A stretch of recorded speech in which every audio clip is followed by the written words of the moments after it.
All right. Hi, everyone. Thank you for joining us today on this bright Thursday evening, afternoon. I don't quite know what 5 o'clock would be, but I just took a walk to, get some energy back. We have a lot to talk about today, so definitely want to be able to answer, any student parent questions. I know there's got to be a lot of rising seniors kind of coming in and trying to also learn more about Pomona today. So definitely want to get to all your questions and kind of get you an idea of the campus. And we have Tina here today to really do that and kind of let us know a bit more about the school.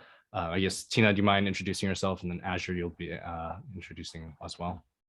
Of course. Thank you, Anthony. My name is Tina Brooks. I'm an Associate Dean of Admissions at Pomona College, and I'm delighted to be here with you tonight or this afternoon.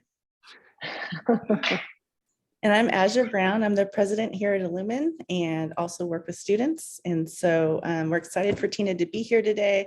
A lot has been going on for the last couple of years. And I know that we're already getting questions emailed to Anthony. So I know there's a lot to talk about, but why don't we start with Tina, do you mind telling us a little more about your role at Pomona and how you got into the whole admissions office? Sure, of course. My journey is probably not the traditional route to admissions, but I started actually working in editorial work in New York City, working for a magazine. And then I went to graduate school, got a PhD in English. I was an English professor. And then I somehow transitioned into college admissions. So I came at it from the academic side. So my role with admissions at Pomona is to oversee all of our communications. Being an English person, loving reading and writing and editing, I write all our emails, I work on our print publications, I oversee a student blog, students who write about Pomona. And I do a lot of other things. I'm an athletics liaison. I have my territories, applications I read. I love reading student essays, for example. But that's how I came to admissions. I would say most folks come because they're interested in promoting college access, working on opening up the process to students maybe who are underrepresented. Maybe they just had a really great experience working in admissions in college and they want to continue that journey. Nice. Would you mind telling us a little bit more about, what the admissions process at Pomona entails? And part of that, especially in 2022, is we all want to know about the whole SAT, ACT optional. Is it still a big factor? Is it going to stay that way? Or is it maybe, dying out? Yeah, that's a great question. I think speaking from the perspective of a liberal arts college like Pomona College, we all practice what's called holistic admission. And maybe that phrase is familiar to you. It basically means we try to look at the whole person, the whole application. There's no one part of the application that is going to either get you in or doom you to a deny decision. So we really do consider multi-factors in your application. There is one thing that all applicants need, and that is to show strong academic preparation. And for any college, that's going to be the foundation of your application. We all want to admit students who are going to succeed at our institutions, who are going to do well, who are going to graduate on time. We do not want to take a risk and say, well, this student doesn't have the right preparation, but let's just cross our fingers that they'll do well here. That's not the way admissions works. We try to make sure that students have taken the right kinds of classes, they have adequate preparation, and they can show with their grades, sometimes with test scores, that they are ready to meet the challenge of that academic program. Beyond the academics, of course, we have a lot of applicants who can show us their academically prepared. So we have to still have some other factors to differentiate. So what are you going to do when you're at Pomona? How are you going to contribute to our community here? Maybe you have a special talent. It could be in athletics or in music or dance or theater. Maybe you are a leader through your student government or through clubs or organizations or through the the leadership in your family that you've shown. Maybe you've worked and contributed to your family. Maybe you're someone who brings other people together. You're someone who's worked in, you know, pep band, or you've done, work with some community organization to bring people together. So we're trying to find out from your application, what are the things that make you special and that we can see you contributing to our campus. We really don't want to admit students who we think are going to stay in their room for 4 years with the door closed studying. That's not the kind of college we are. So you have to be able to really let your personality shine, show us your best qualities so that we can figure out how you'd fit into Pomona College. And are there certain qualities that might make a student a better fit for Pomona that may stand out to you? Yeah, that's a good question too. We worked hard this year actually with our essay prompts to try to identify those qualities. And so when you look at those essay prompts, you're going to see the kinds of things that we're interested in. Things like leadership, things like diversity and inclusion, things like empathy. So different values, and all schools really have these values, whether they're stated or not. So sometimes you can tell from those essay prompts what they are looking for. I do encourage students, go to the website. If you can visit the school, see what that vibe is, the things that the school really is emphasizing, the kinds of students they're highlighting on their website. Are they students who are, sorry, my rescue dog is trying to shove his toy onto my table here. Are they leaders? Are they academically successful? Are they strong athletes? What are the profiles that are standing out at that school? So I would say Pomona itself, very community oriented, very collaborative. So we do like to see those kinds of qualities in applications. Students we feel will thrive in a very collaborative, community-based college. Nice. Some of the things you described, like leadership, are things that, students think about a lot and how to show that. And there, of course, there are students who are president of a club or captain of their team. I would say looking at this new class of students who are just about, getting ready to write their applications, I can't help but think about, most of them were doing online school for a year and a half. So I'm just curious if there are sort of non-traditional sort of ways that students can demonstrate leadership that they may not even realize. Very much so. I'm glad you asked that question. We were just talking about this yesterday in our staff meeting, that this group of students is the first one where every year of their high school, I believe, has been touched by COVID in some way. And that makes a big difference. It makes a difference in the quality of the educational experiences you had, but also the opportunities that you had, as you say, both to develop those skills and to show those skills. So we get it, we understand. That's one thing you need to understand about admissions, is that we're living in the real world too. And so we know what you've been going through to some degree. So yes, you can show leadership in non-traditional ways. And I would say, if you're an older sibling and you've been taking care of younger siblings, that's leadership, right? You can highlight that. Maybe you helped neighbors or your grandparents. You can show how you stepped up in a difficult situation, or maybe you were the one among your friends who organized some chat group that was supportive of each other, or some mental health resource, whatever it is.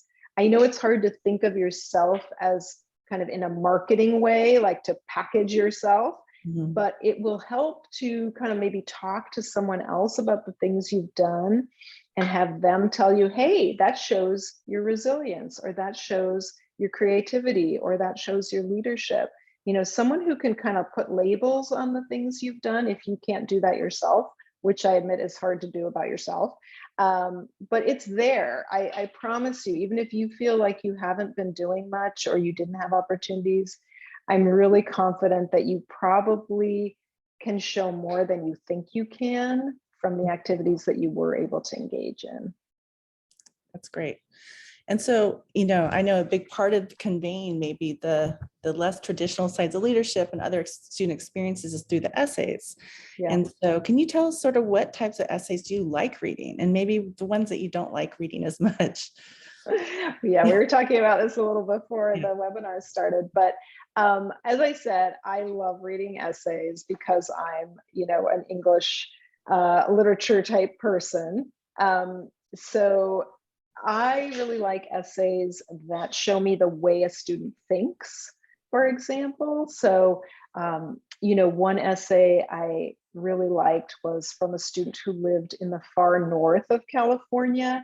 And he was out in the woods. They had this foreign exchange student with them. And she said, it's so quiet here, because she came from a city, and he thought, what? Like, I hear so much, because he hears the wind, and he hears the animals, and he hears the leaves rustling. And so his essay showed me his environment, how it had shaped him, how his perspective was different than other people's, and the fact that he could really analyze his own thoughts and share them with me. It was fascinating. We're trying to get to know you. So the more specific you can be about your own experiences and your own thoughts, the better. I like funny essays. Basically anyone who can show me their personality through their words, and whether they're being funny, whether they're being sort of self-deprecating, whether they're being, overly dramatic. I don't know, the awareness of their own foibles, all of those things are great. The essays that are not as enjoyable are those that are very generic, don't get very much below the surface. My soccer team, we worked really hard. We got to the state championship and looked like we were going to lose, and then we won. Yeah. It's just not very interesting. It didn't really tell me much about you. So a common pitfall is to write about, your parent who you admire, or your grandparent, or about an event, and take too much time telling me a narrative that's not really about you. So the more you can focus on yourself, the better. And it sounds like you're not looking to hear just about accomplishments. It's more of the essence of who the student is, how they experience things, even when things don't go right in their lives, maybe, Yeah. just kind of connecting as a human to human is. Very much so. And I think even the Common App prompts now tend to be more like that. We want to really pull out the qualities in your essay. Like, oh, the way this person writes, I can tell they are, very forward thinking, or I can tell that they have built some resilience, or that they're very optimistic. So I'm just trying to pull out those qualities. I don't care what you write about. Like, the subject is sort of beside the point, or they're a deep thinker, they're philosophical. Those are the words I'm trying to pull out. I'm not trying to pull out what happened in the story you told. So if that helps. Great. Yeah. And then what would you say is one of the most misunderstood parts of the whole admissions process? Yes. Misunderstood parts. I guess there's a lot of misunderstood parts. So I guess the idea that you have to be perfect, or that you need to show a persona that, kind of what we were saying, has no flaws. You've got it all together.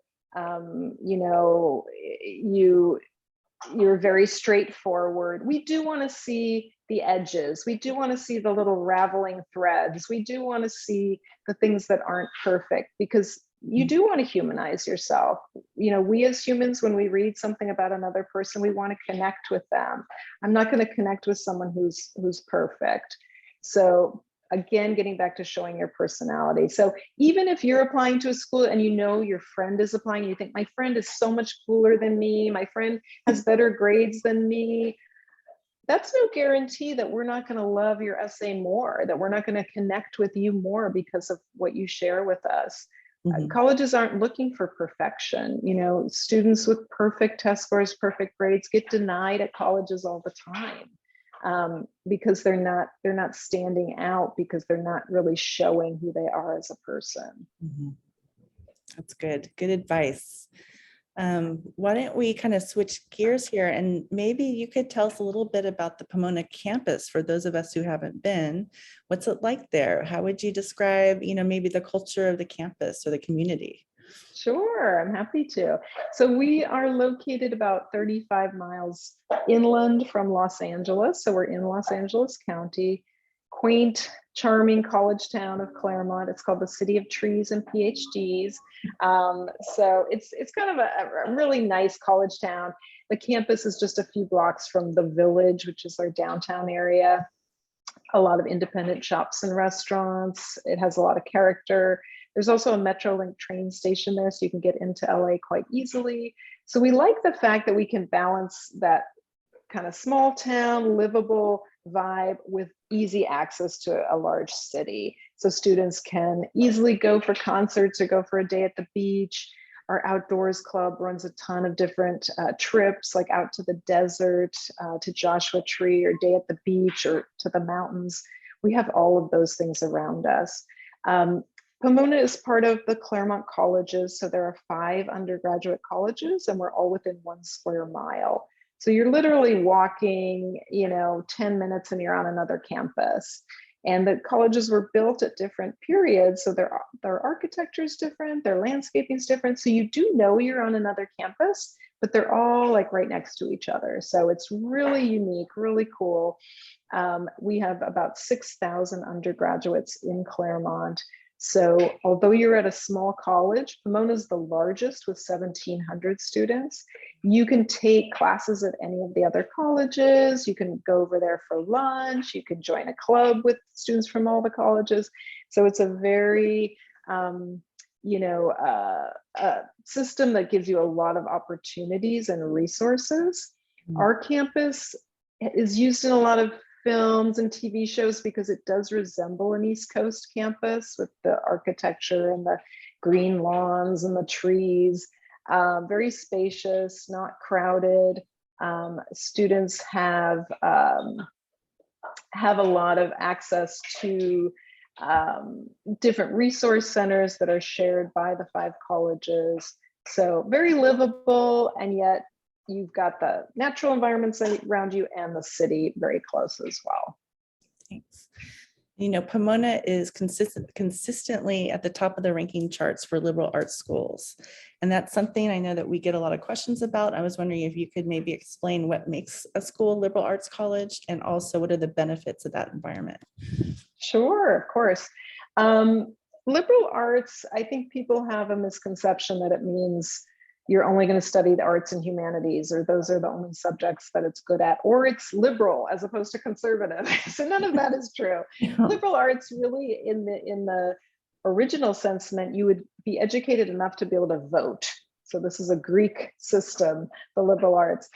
So really it meant you had exposure to different fields of study. You had exposure to math, science, literature, and the arts. And that made you a more well-rounded citizen. It made you more discriminating and discerning when it came time to participate in government. And that's really what we're based on. So students take a range of courses. They explore across the curriculum in order to figure out their major. So all Pomona students will take a quantitative class. That could be computer science. I was looking up computer science today, and half of our students will take intro to computer science. So, and all students will take a creative or performing arts class. The majority of students have taken a music class, so it just makes you more knowledgeable. It builds your skills and abilities, and it builds your ability to really look at a problem and see it from different dimensions. Also, a lot of interdisciplinary work goes on at liberal arts colleges, because you could be, one of our student interns this summer is a music major with a math minor, so being able to combine subjects and do things in interesting ways. So that's a hallmark of a liberal arts. It also means that we don't have graduate students. We're an undergraduate only college. Most liberal arts colleges are. And so you have a lot of opportunities to work directly with professors, do research, hands-on in the labs. So in a way, it can be a more a deeper learning environment because you are able to experience things firsthand. And a lot of our students these days are thinking about computer science as a major. It's really, really increased. I think we've all seen that. Yeah. So, I think that a lot of times our computer science students automatically think about the large research university. Mm-hmm. And so what is it like to be a CS major at Pomona? How would you describe maybe the difference? Yeah, you posed that question to me ahead of time, so I went on the website and I dove into computer science, and I learned so much. For one thing, our new dean of the college is a computer science professor, so that's exciting, and it shows that again we have a commitment to all fields of study. Computer science is one of our top majors because it is so popular across the board, of course. Some of the things I learned looking at the website, and I encourage students to do that, they have a great section, why I majored in CS, and they profile a whole bunch of students who just graduated this year. Mm-hmm. What I learned was a lot of them just took a computer science class kind of on a whim and became computer science majors. So the nice thing is you can do that at Pomona. You can just take a class. You don't have to be a declared major. You're not admitted to the major. When you're admitted to Pomona, you're admitted to the college. After that, it's up to you what you major in. You don't have to declare your major till the end of your second year. So you do have that chance to explore. You can also take computer science with no prior coding experience. So one of the things at a small college is there's not barriers set up for you in terms of what you major in, what classes you can take, what things you can participate in. Everything is pretty much open. The students described it as it being very easy to get involved. It's a very tight-knit community with the professors and the students. Most of them were doing, research, hands-on work with professors, or they had internships during college. The professors are active outside of the college in work, and they can then share with students more about career fields and more mentorship. I looked up where they're working now, and these are students who just graduated this year. They're working at Intuit, Lyft, Microsoft, Boston Consulting Group, S3, which is a geolocation company, Google, Meta, grad school at Carnegie Mellon, Cornell. The other thing they mentioned is you can be kind of multidimensional. You can be a student athlete and major in computer science. Several of our athletes are computer science majors. You can be active in music. You can study abroad. We have a computer science program in Budapest. So you can have that rich college experience, come out with a computer science degree, having gained hands-on experience, internship, and research, and get a great job. So I think that's a little different in the ease with which you can do it. Though actually, the one thing that really stood out is we have mentor sessions, and all the students mentioned how great those are. The math department has that as well. So students who have taken the class before are paid to kind of be available for mentor sessions. If you're in the class, you're taking the class, you go there and you can work together with other students. That's one of the hallmarks of the collaborative nature of Pomona College academically. So students who go to really competitive high schools come and they're kind of shocked by how collaborative it is at Pomona. They have to get used to that. They're not competing with each other. They're really do a lot of collaborative projects and work with other students. Yeah, what stands out to me about what you're saying about being a CS major at Pomona is that you can decide later. You don't have to Exactly. And that option does not exist in a lot of places. So right. Based on what you said, you don't admit by major? Like, do you have the same chances no matter what major you put on your application? Yeah, we can't admit 1,700 computer science majors, right? So there is some aspect where we try to admit students who are interested in different fields. So we do ask students to tell us, what are you thinking of majoring in? Tell us a little bit more about that. That's one of the 3 short responses or essays. It's less than 150 words, kind of tell us about the major. So if we do have a lot of computer science interested students, we're really going to be looking at those for whom a liberal arts context seems the best fit. So students who just want to come to Pomona and do computer science and that's all they want to do, probably not the best fit.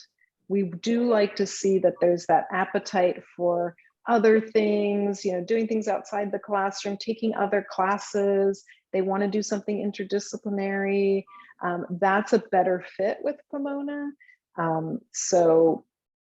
We don't admit by major because we do realize people will change their minds, but we do try to balance the division. So STEM, arts and humanities, social science, and interdisciplinary. We try to keep those somewhat even.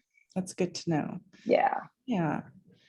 And I know in a few minutes, we're going to transition over to questions from the audience, but I guess I wanted to ask you about applying as a transfer student to Pomona, because we also work with transfer students. Is there anything you can share around that or what you're looking for? Sure. Yeah, I've been transfer coordinator for several years. I'm just transitioning out of that, but I have a lot of experience with transfer, love transfer students. We do look for different things. Transfer applicants don't always have that linear path that a first-year student might. They might have hit some bumps in the road. They may be students who didn't have a stellar high school experience, but they started doing great in community college. They may be a student that ended up at the wrong college and maybe didn't do well for whatever factor. Maybe it was mental health struggles. Maybe something happened there. Maybe it wasn't the right environment for them. So maybe their performance was rocky. Every transfer applicant kind of has their own story. So we really are trained to look at them individually for where they're coming from. We have a dedicated cohort of transfers every year, so it doesn't depend on first year admission. My previous institution, we only had room for transfers depending on first year admission. At Pomona, we try to have 20 transfer students enter every year. And they form a tight cohort. They have, a sponsor group together. They live typically in a section of the residence hall. They all have singles, but they have mentors assigned to them, et cetera, et cetera. So we're looking for students who've had a little bit different experience, frankly, because that's what a transfer can bring to Pomona, something different from what our first year applicants might bring. But again, then the strong academics, what they're going to contribute would be similar to what I said about a first year. But transfers, we want something, something a little bit different than we'd get with a first year applicant. So it sounds like what you're saying is that they do need to demonstrate the same sort of academic ability to graduate on time. Yeah. But if everything didn't go perfect on the way there, it's okay. Yeah. And, as a transfer, we do expect that you will be able to advocate for yourself, because you're going to enter and you're going to have to hit the ground running because you're only going to have 2 or 3 years. It's going to be a shorter timeline. So if you want to study abroad, you got to get on that right away. You got to get your advisor. You got to do this. So we do want to see in the application students who are kind of proactive.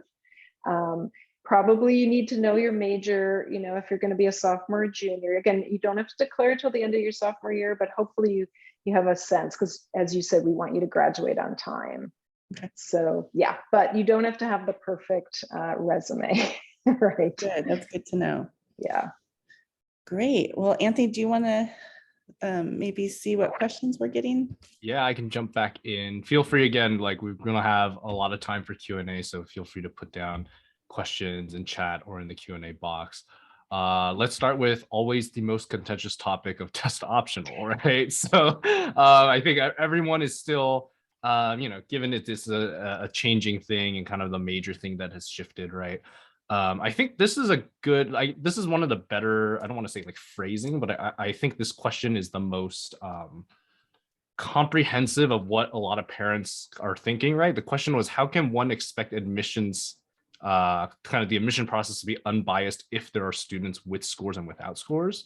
And I guess also just kind of touching this idea, like how are you supposed to evaluate those two types of students in that context? Yeah, and I realized that was brought up before and I didn't really address it, so thanks for bringing it up again. I think, there's a lot of differences in the process anyway for different students. Test scores are not the only thing that's going to be different in applications, right? So some students go to schools that don't provide grades and they apply to college and we don't have grades for them. Some students go to schools where there are no advanced courses offered, and we have to compare them to students who go to schools with 24 APs offered. Some schools, some students apply without a counselor recommendation because their counselor doesn't write them because their caseload is 1,000 students. So there's always apples, oranges, and grapefruits already going on in the applicant pool, right? So it's never a level playing field. It's not, we're not comparing students who are presenting the exact same materials. They're not. So test scores is just another one. It didn't actually throw a huge curveball for us. I think it wasn't as big a deal, I think, as obviously for students or parents. I think it is a really difficult decision for students to make, and they ask it all the time. You know, they don't know if they should take the test. They don't know if they should submit their scores.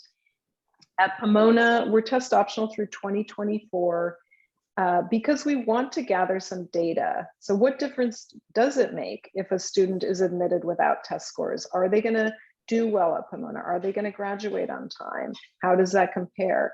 Admissions doesn't set that test optional policy at any school. It's the board of trustees, right? And the faculty and the presidents. So we need to show them some data so that they can decide if we're going to continue test optional. Right now, our data isn't great. We're finding about half our applicants are submitting test scores and about half the students we admit submitted test scores. So right now we don't have much to show you, but we're waiting to see, how those students do in college.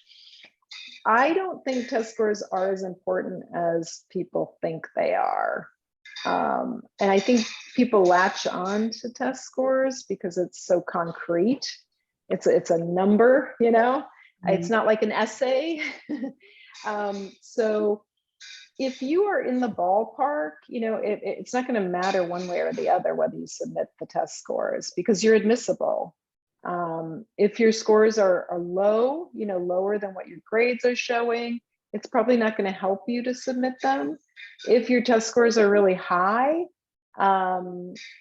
that's fine. You can submit them. Again, it's not going to be that factor that gets you admitted. We're much more concerned about your grades and the courses you took. That's how we really evaluate what kind of student you are. But look, maybe you don't have grades to show during the pandemic, like you didn't have grades for a whole year. And maybe, you didn't do that well during remote learning. And then you scored really well. Great, submit the scores, So I always encourage students, do whatever helps you, whatever shows your strengths, do it. I don't like to encourage people to spend a lot of time studying for tests because I feel like that time could be spent in better ways on your activities, on your schoolwork. So if it's the matter of like taking the test over and over again and really investing a lot of time in it, do think carefully about that. What could you be doing with that time? Yeah, I think that's, oh, Azure, go ahead. All right, I just had a follow-up. Are you looking at AP exam scores as well? And I guess I'm wondering if there's not an SAT or ACT, are you looking for that as maybe a replacement? Yeah, we used to be a little more like, oh, you've got to do the AP test. But then, of course, during COVID, folks weren't able to do that as well.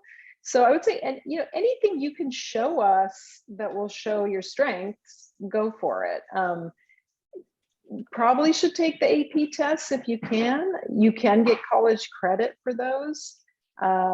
More selective schools are a little stingy with that. We only award 2 course credits for AP scores, so I know that's not a lot.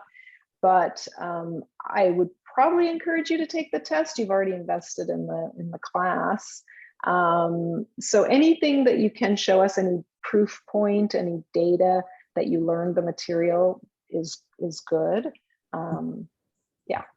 Yeah, and I think one thing that, and I'm a little bit of a rephrase, Tina, but correct me if I'm wrong, but I think there is this thought that some parents might think like you are empirically comparing students to students when you're trying to make an evaluation, right? When that's not necessarily true, right? There's not a bar every student must cross, or that this student did a little bit better on an SAT compared to the ACT, right?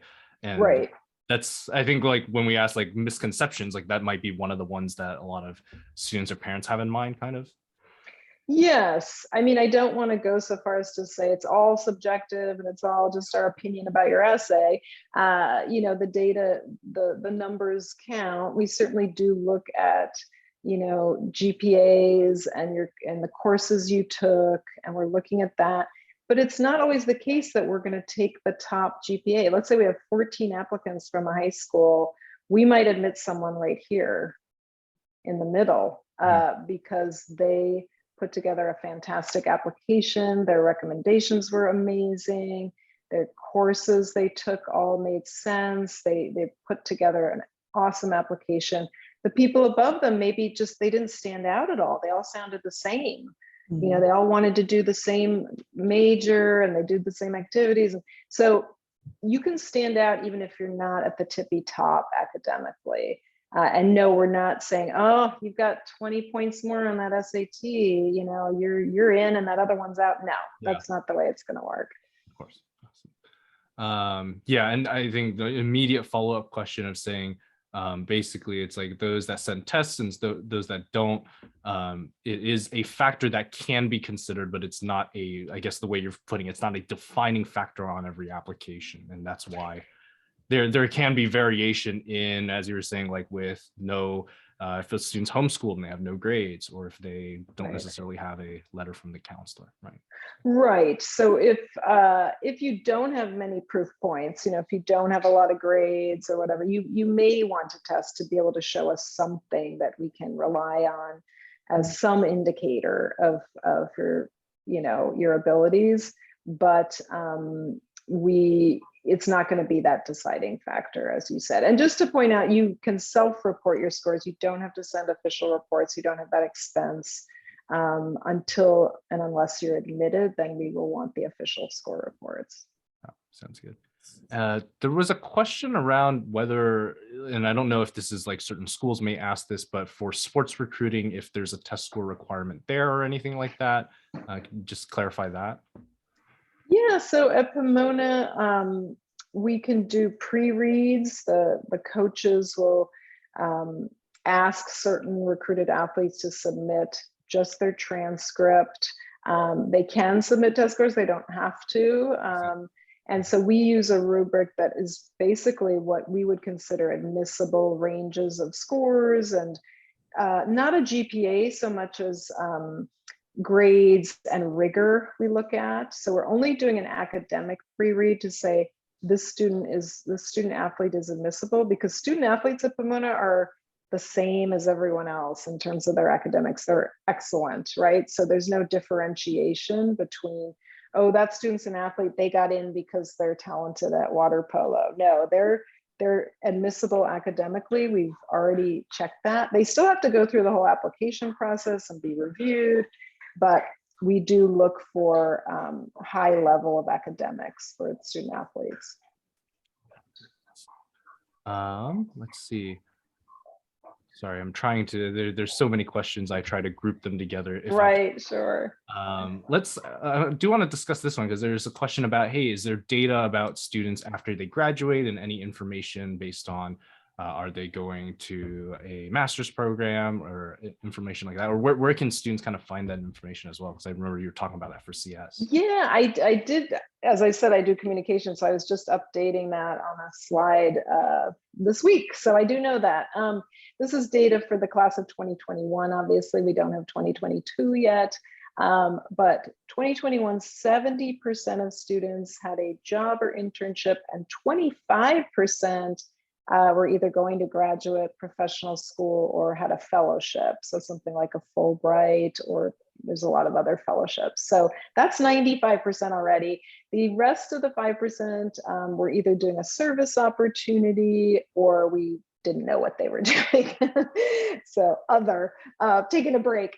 But that's the career outcomes. If you go to the website and look up, I think you can look up like, where do students go, or even the career development office, they have this career report for that year's graduates. Sounds good.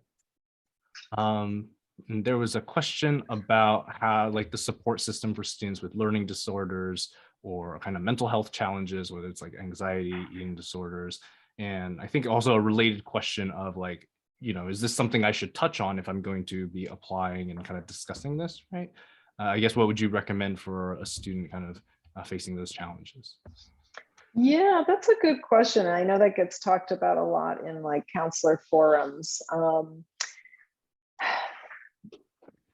Again, it's sort of up to the student and it depends on how you present it. You always want to put your best foot forward, but you also want to make sure the college can meet your needs. So if it's something where you're not disclosing something that's going to be important and you're going to need services, and then you're admitted and you find out they don't have the services you need, that's not great. Like, you're not going to want to go to that college. So it might be worth doing more research, on the college before you apply to make sure they have the services you need, whether that's mental health support or support for learning differences, or, as you said, eating disorders. Like, what is offered there? Is the college, is the college talking about that? Are they being really open and like, this is what we have to offer? Or is it really hard to find on the website? Or are you not able to see it? That kind of gives you a clue as to whether it's something that's going to be, advisable to talk about in your essay. I always say if your essay is going to be about a struggle or an issue, like, make sure that at the end, the reader's going to feel like, oh, they found a way to cope with this, or they have a way to deal with this, or they're managing this. You don't want the person to be worried at the end of the essay that they're still in the middle of a crisis, or they're still really grappling with how to handle it. So if it's an issue you're still grappling with, I wouldn't write about it. If it's an issue you feel you've come up with coping mechanisms or adaptations or whatever it may be, fine to write about. Mm-hmm. At Pomona, so we have a lot of 5C resources, including our counseling service, but Pomona offers counseling on top of that. I know most colleges struggle with providing enough counseling services for students, and that means like meeting with a therapist. So Pomona will, if you can't get an appointment, in a reasonable amount of time, you can also go to outside providers in, as I said, the Village, which is a couple blocks from campus. So there are therapists there, and you can use their services at no additional cost. There are a lot of mental health support and awareness student groups at Pomona. We have a new wellness center that's opening. That's our gym, but the emphasis is really on whole person wellness. There's a lot of awareness and support for that. There's also a 5-college disability resource center that kind of coordinates any services or supports that students might need, and a lot of students do. A lot of students or even faculty and staff need certain supports, whether it's for a hearing disability or whether it's for a attention disorder, so it's not uncommon at all. And the supports are there for you. But I think you have to be proactive even before you apply to find out what's being offered. And certainly if you're admitted, that should be one of the first things you look into.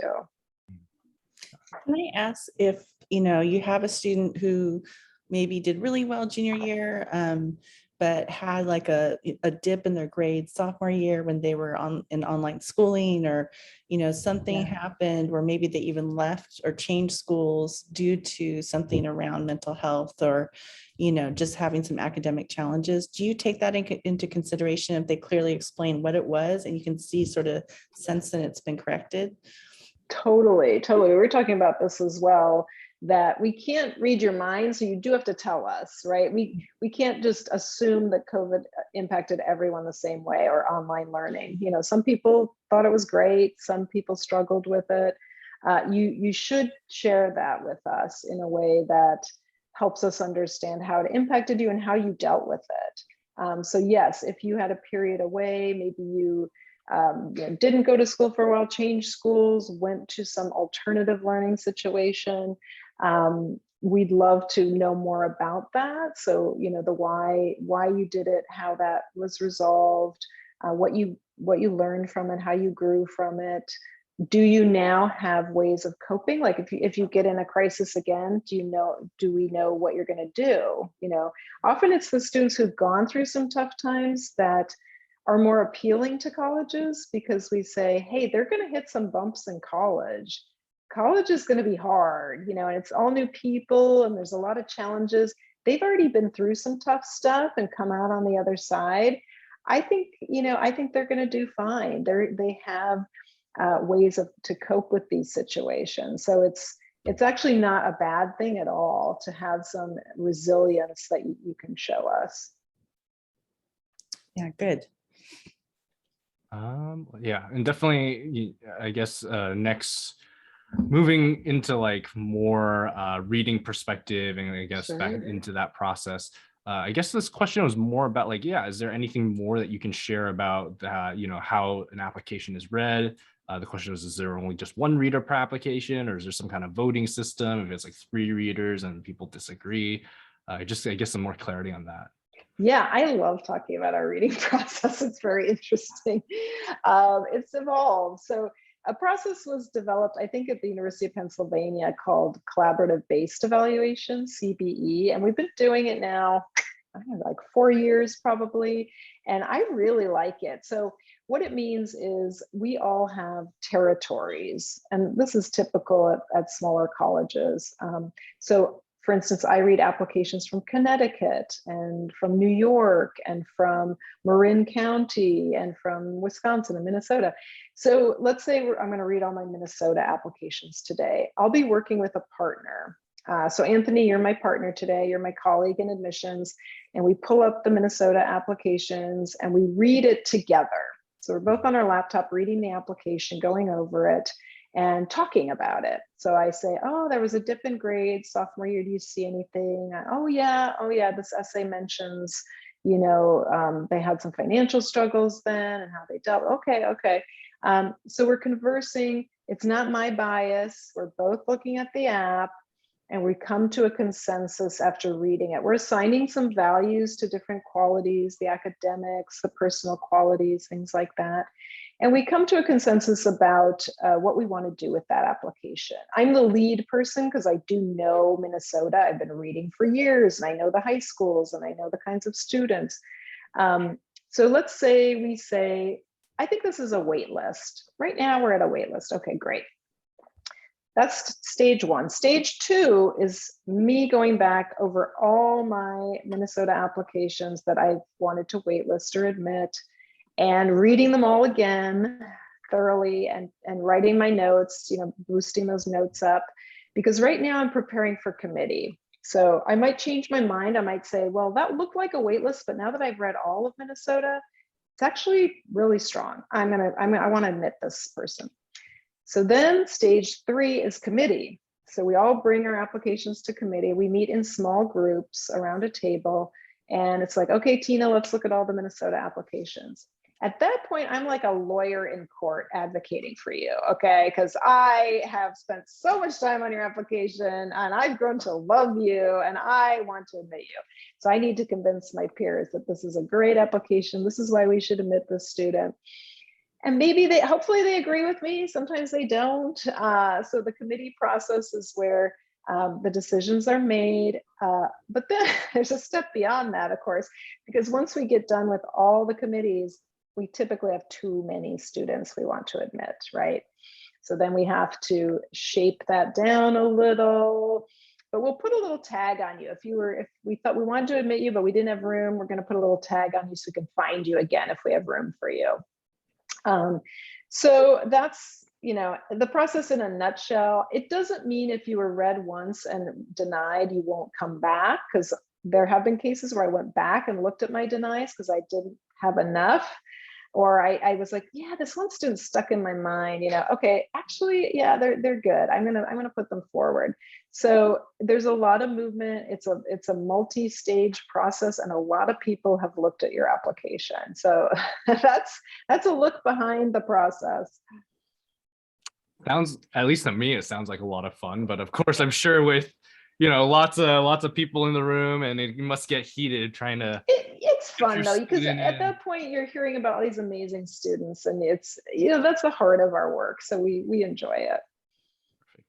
Lastly, we're definitely going to run out of time based on the questions, but I'll try to, again, I'm going to try to, there are a couple questions that are just like, yeah, you can stick it in Google, you can find an answer. So definitely I'm going to kind of reserve ones where Tina can chat a little bit more. I think questions around the core curriculum, that would be great if you could kind of talk a little bit about what those first 2 years are like for students. And I guess the question and just clarifying around major as well, of like, hey, if I'm really enthusiastic about something, can I pick it early? Or can I say, hey, I'm already set on double majoring this and I need to get ahead of it? How would that process work? Yeah, sure. So let's say you're an admitted student, you're going to enter Pomona in the fall. During the summer, you write a letter to your liberal arts advisor introducing yourself, and you get matched with a faculty member, sometimes in the field you're interested in, sometimes not.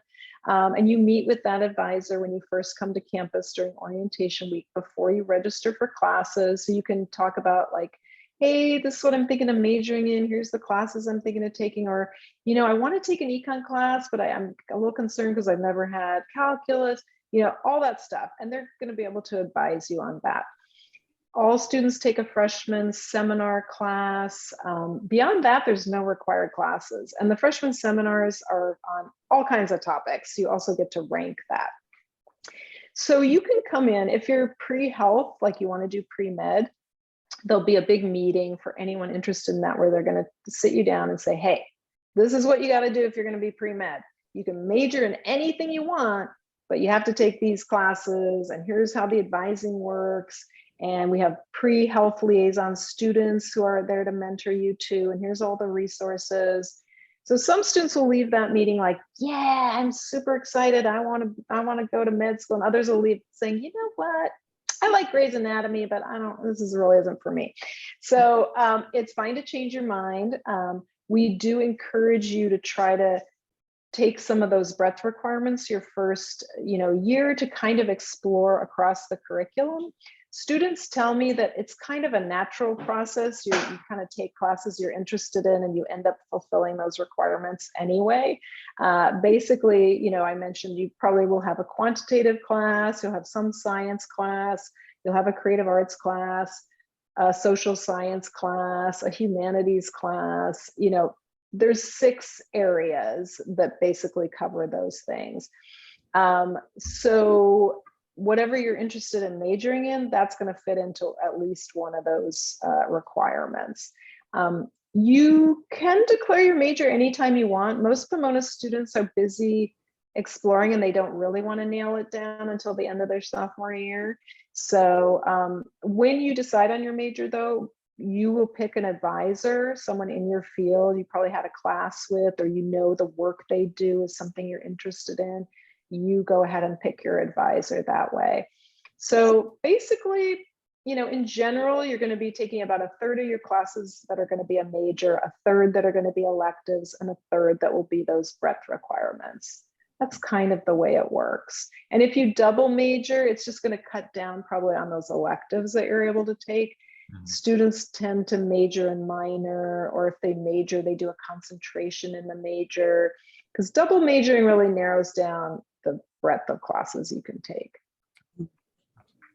Let's see. Yeah, with just a few minutes left, I think I want to ask this one of asking about, with the larger consortium of colleges as well, like how much of this information for whether courses, and kind of the college experience, like how much of this is applicable with all the other campuses as well, and what is that experience like? Yeah. I mean, there's certainly commonalities across the colleges. I think all the colleges offer small classes, great quality of professor-student relationships, really nice residential experience, on-campus housing, a community feel. In general, Claremont College students are quite happy and with their situation.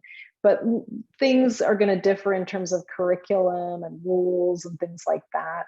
for instance, Pomona has 48 majors. I mentioned we're the largest of the colleges. So at Pomona, you can't major off campus.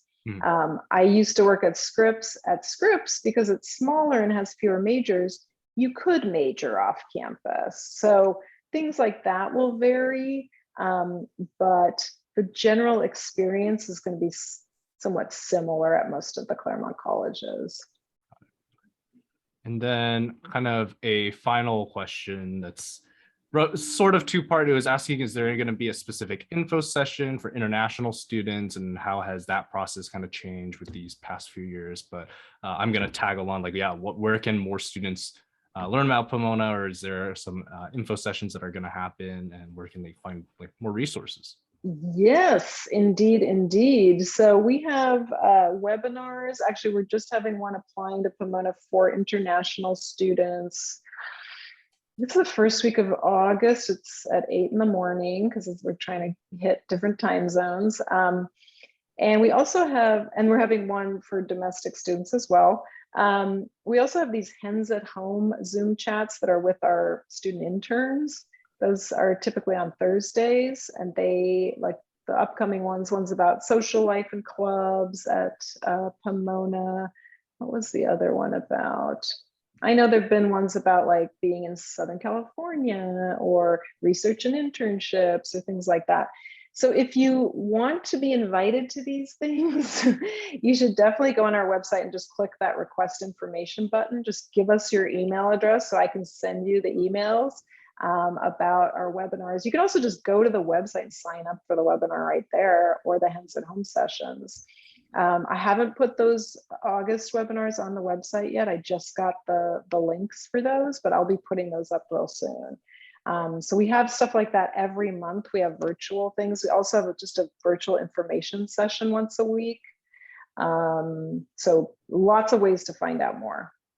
And then, yeah, I just put the link also in the chat of it, and it looks like there's finding yourself in SoCal, deep diving into STEM majors. So yeah, I'm sure, definitely can get a lot of information there. So for sure. let's wrap it up there. Again, apologies that we can't get to all the questions, but definitely if there's anything else that we really want to get to, I'm sure there's like a contact form or some information as well that you can kind of ask for through the website in Pomona. Any other kind of final thoughts, Tina, or anything else that you'd want to discuss? I'm just going to put my email in the chat there. You're welcome to write to me. I can also connect you with your counselor, the person who reads applications for your area. But we really welcome your questions at any time.